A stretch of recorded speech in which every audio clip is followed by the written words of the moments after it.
Good morning students. Vivekananda public senior secondary school की YouTube class में आपका स्वागत है। मैं लोकेश बेरवा, हिंदी का अध्यापक। Welcome to 8th standard. Take out your Hindi book,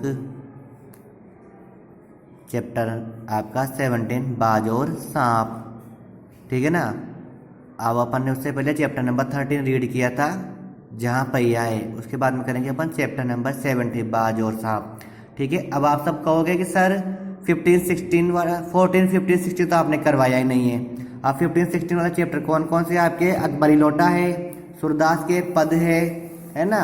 ये चैप्टर क्या है, आपके एग्जाम में नहीं आएंगे। क्या है ये चैप्टर? आपके एग्जाम के अंदर नहीं आएंगे। अकबरी लोटा, सूरदास के पद और पानी की कहानी, ये 3 चैप्टर है जो आपके बिल्कुल एग्जाम में अंदर नहीं आएंगे।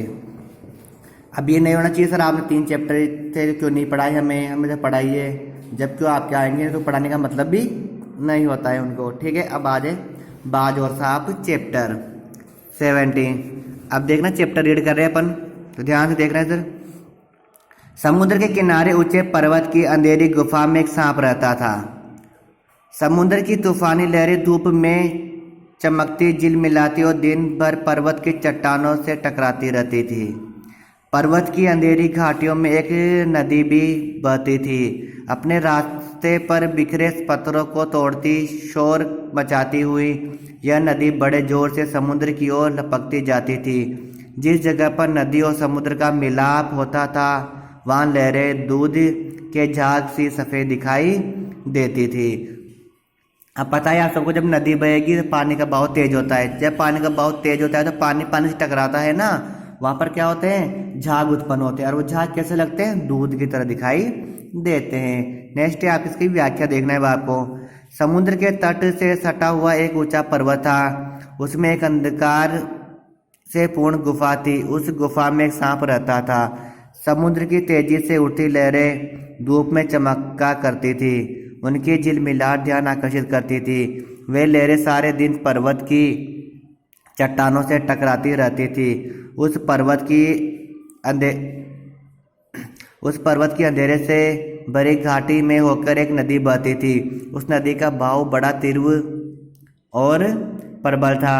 वह रास्तों में पत्थरों को तोड़ती हुई जोर से दौड़ने करती हुई बड़ी तीव्र गति से समुद्र की ओर बहा करती थी। जहाँ पर वह नदी समुद्र में मिलती थी वहाँ पानी में झाग उत्पन्न हो जाते थे।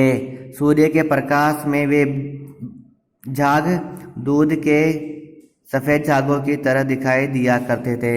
यानी कि जो नदी बहती थी वो जाकर कहाँ मिलती थी? समुद्र में मिलती थी। अब समुद्र में मिलने के कारण क्या होते हैं? जब पानी पानी से टकराता है तो वहाँ पर झाग उत्पन्न होते हैं। और वो झाग क्या हो? सूरज की किरणों के आने से लगते थे जैसे दूध हो। नेक्स्ट है आपका सेकेंड पैराग्राफ। अपनी गुफा में बैठा हुआ सांप सब कुछ देखा करता। लहरों का गर्जन, आकाश में छिपती हुई पहाड़ियाँ, टेढ़ी मेढ़ी बल खाती हुई नदी को, गुस्से से भरी आवाज़ें। वह मन ही मन खुश होता था कि इस गर्जन तर्जन के होते हुए भी वह सुखी और सुरक्षित है। कोई उसे दुख नहीं दे सकता। सबसे अलग, सबसे दूर वह अपनी गुफा का स्वामी है। न किसी का लेना न किसी का देना। दुनिया की भाग दौड़ छीना झपटी से वह दूर है। सांप के लिए यही सबसे बड़ा सुख था। अब देखना इसकी व्याख्या।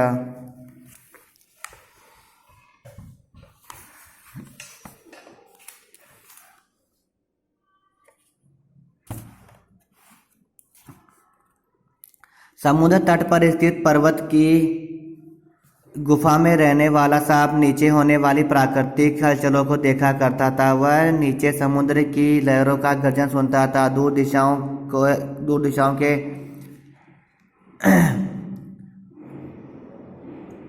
दिशाओं के छोर तक चली गई पहाड़ियों को आकाश में विलीन होते देखा करता था। उसे घाटी में टेढ़े मेढ़े मार्ग पर बल खाती नदी की क्रोध से भरी ध्वनियाँ भी सुनाई देती थी।